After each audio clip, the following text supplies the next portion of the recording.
Hello, बच्चों. Let's read the question. The question says that the height and base diameter of a conical tent is 16 meter and 24 meter respectively. Find the cost of canvas required to make it at the rate of rupee 210 per meter square. कह रहा है कि कोई एक conical tent है।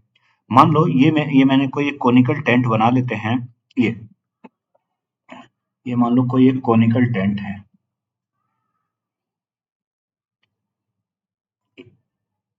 ये कोई एक कोनिकल टेंट है इस टाइप से, और जो इसका डायमीटर है, डायमीटर उसने यहां से लेके यहां तक का जो दे रखा है वो कितना दे रखा है, कितना दे रखा है, हाइट दे रखी है 16, और जो डायमीटर दे रखा है वो कितना 24 मीटर दे रखा है। ये डायमीटर ये। और अगर मैं हाइट की बात करूं, उसने हाइट कितनी दे रखी है, हाइट दे रखी है कितनी 16 मीटर। ये देखिए। अब सबसे पहले तो डायमीटर गिवन है, डायमीटर। अब देखो डायमीटर होता क्या है, रेडियस का डबल होता है, और वो कितना है 24 मीटर। साथ में उसने हाइट दे रखी है, हाइट, और ये हाइट दे रखी है वो कितनी दे रखी है, वह 16 मीटर दे रखी है। अब उसने वो रखा है जो कोस्ट ऑफ कैनवास है 1 मीटर स्क्वायर की, कोस्ट ऑफ कैनवास जो होगी, जो कॉस्ट ऑफ कैनवास जो पड़ता है वो कितना 210 रुपए पर मीटर स्क्वायर के हिसाब से पड़ता है, 210 रुपए पर मीटर स्क्वायर। हमें बोलना है कि इस टेंट को बनाने में कितने रुपए लगेंगे, हमें कॉस्ट निकालनी है। अब देखो सबसे पहले एक बात समझो कि जो डायमीटर होता है, हम जानते हैं जो डायमीटर होता है, जो जो रेडियस होती है, हम बोले रेडियस जो होती है वो क्या होती है, डायमीटर का क्या होती है, आधा होती है, डायमीटर का आधा। तो डायमीटर बाई 2। तो सबसे पहले अगर मैं रेडियस यहाँ पे निकालू तो रेडियस कितनी आ जाएगी भाई, डायमीटर है 24 बाई 2, और 24 बाई 2 कितना 12 मीटर। तो मैंने सबसे पहले तो रेडियस निकाली, और रेडियस कितनी आ गई 12 मीटर आ गई, रेडियस निकल गई 12 मीटर। अब उसने हमें पता है कि कर्ड सरफेस एरिया, अब अगर टेंट को बनाना तो उसके लिए हमें क्या निकालना पड़ेगा, कितना कैनवास यूज होगा, उसके लिए हमें उसका कर्ड सरफेस एरिया। तो curved surface area of cone कितना होता है, पाई आर एल होता है। अब इसके लिए मुझे क्या चाहिए, स्लांट हाइट। ये एल क्या रिप्रेजेंट कर रहा है, स्लांट हाइट को रिप्रेजेंट कर रहा है, किस चीज को, स्लांट हाइट को। तो ये मेरा एल है, ये मेरी स्लांट हाइट है। अब हमें इसे निकालना, तो इसे निकालने के लिए हम किसकी हेल्प लेते हैं, बाय यूजिंग पाइथागोरस, क्योंकि यहाँ पे जो ये बनता है, ये मेरा क्या बनता है, राइट एंगल ट्राइंगल बनता है ये। तो अगर मैं यहाँ पे यूज करूं किस चीज का, पाइथागोरस का, ये थ्योरम का, पाइथागोरस थ्योरम।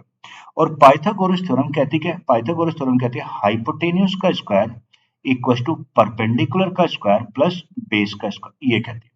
अब यहाँ पे जो 90 डिग्री सामने वाला होता है हाइपोटेन्यूज, वो कितने स्लांट है, तो एल का स्क्वायर जो हमें निकाल ये इक्वल टू परपेंडिकुलर रेडियस को मान ले तो ये होगा 12 का स्क्वायर, और ये प्लस कितना हो गया, प्लस 16 का स्क्वायर, ये हो गया। अब देखो 12 का स्क्वायर होता है 144, 16 का स्क्वायर होता है 256, और इनका टोटल 144 प्लस 250 कितना हो गया, 400 हो गया। यानी एल स्क्वायर का मान आ गया कितना, 400। अभी तो अगर एल स्क्वायर 400 है, तो जो 400 है ये किसका स्क्वायर होता है, 20 का स्क्वायर होता है। तो जो यहाँ से मैंने निकाल लिया, तो एल का जो मान आ गया वो कितना आ गया, 20 मीटर आ गया। तो मैंने सबसे पहले तो एल का मान निकाल लिया, कितना है 20 मीटर है। एल का की वैल्यू आ गई कितनी है, 20 मीटर, ये भी निकल गया। नहीं, मैंने इसकी स्लांट हाइट भी निकाली, कितनी है 20 मीटर है, स्लांट हाइट आ गई कितनी 20 मीटर। अब देखो अगर इसकी स्लांट हाइट 20 मीटर है, अब उसने स्लांट हाइट में उसने पूछा कर्ड सरफेस एरिया, और कर्ड सरफेस एरिया होता है ना पाई आर है। तो अगर मैं यहाँ पे वैल्यू पुट कर दूं सी एस से ये, अब देखो कितना है बाई पाई, पाई तो कितना है 22/7 इंटू आर, आर कितना है हमारा, रेडियस कितनी है 12 है, और इंटू एल, एल कितना है 20 है। तो अगर इसे देखें भाई, मैं अगर इसकी मल्टीप्लाई 22 इंटू 20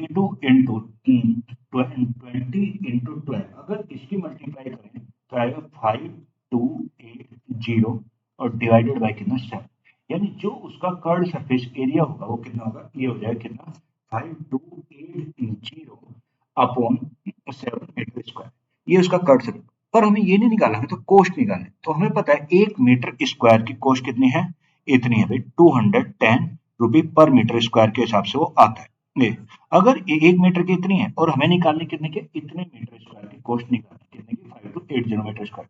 तो टोटल कॉस्ट कितनी पड़ेगी, टोटल कॉस्ट, तो इसमें किससे मल्टीप्लाई कर दो 5280/7 में किससे मल्टीप्लाई कर देंगे किससे 210 से मल्टीप्लाई कर दो इससे कट गया कितना आ गया 30 पे 7 एक और ये देखो 2 जीरो ये जीरो तो 3 8 24 दो 2 हो गया 3 2 6 और 2 8 ये हो गया और 3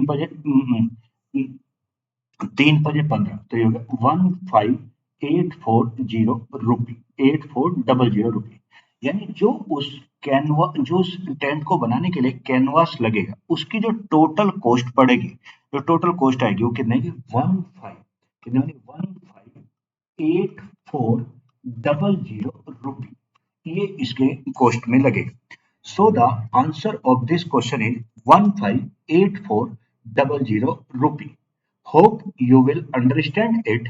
Thank you.